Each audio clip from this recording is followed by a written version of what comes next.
So what is up guys, welcome to this video. By the way, my name is Eddie and now I'm gonna tell you the fix kung paano ayusin yung dark video output natin, no?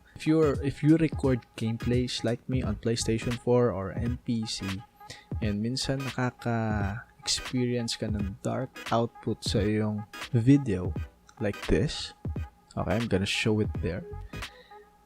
Diba? The disadvantage of having this kind of output is yung viewers mo hindi nila may enjoy yung video mo, lalo na kung yung scene nung video game is night or medyo madilim, let us say. But now we're going to fix it. Okay, so simple lang yung fix dito. All you have to do is to set your RGB mode from full to limited. Okay, lagi nyo po tatandaan yun. So, paano ba natin isi-set yung ating RGB from full to limited? So, if you're using AMD like me, napakadali lang. So, pupunta ka lang dito sa software ng yung integrated video card. Then, punta ka sa display. Okay? I-maximize natin yan. So, dito sa atin, pixel format. Ang gagawin mo lang, if your device was set into full RGB, iset mo lang siya as limited. Here.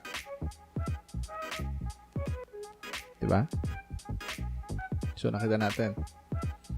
So, sinet up niya pa. So, after doing that, punta ka na sa OBS. If you're using OBS, like me, ganito lang po yan. So, pupunta ka sa settings. Then, pupunta tayo sa advanced. And, makikita nyo naman dito is nakalagay is partial and 601. So 709 yung isa dyan. The other option is 709 and full. So since we are recording this using this PC, hindi natin mababago yan. Okay, so sorry, pero if this is set to full, just select partial and 601. Okay? Pero sa properties ng iyong capture card, you have to set it to full. Okay? Hindi ko alam kung sa lahat ganito. Pero in my experience, kailangan full dito sa properties ng capture card mo. Pero sa pinaka-settings ng OBS mo, it should be partial. Okay? Sa video capture mo, it should be full. Again, pero sa pinaka settings ng OBS mo, it should be partial with 609. Okay? Tama ba? Yeah, 601. Okay? So, I'm gonna show you the comparison of having this kind of settings before and after. I have this first video. Yung first video ko of Ghost of Tsushima, kung makikita nyo, sobrang dilim. Wala ka nang makita. Di mo makita kapag madilim, di mo alam kung ano nangyayari. It's so dark. And it makes me, if I'm going to view this video, I'm going to be very upset. Sabi ko, ba't ang dilim? Wala akong nakita. But now, may kita nyo naman dito sa susunod na video na ipapakita ko sa inyo.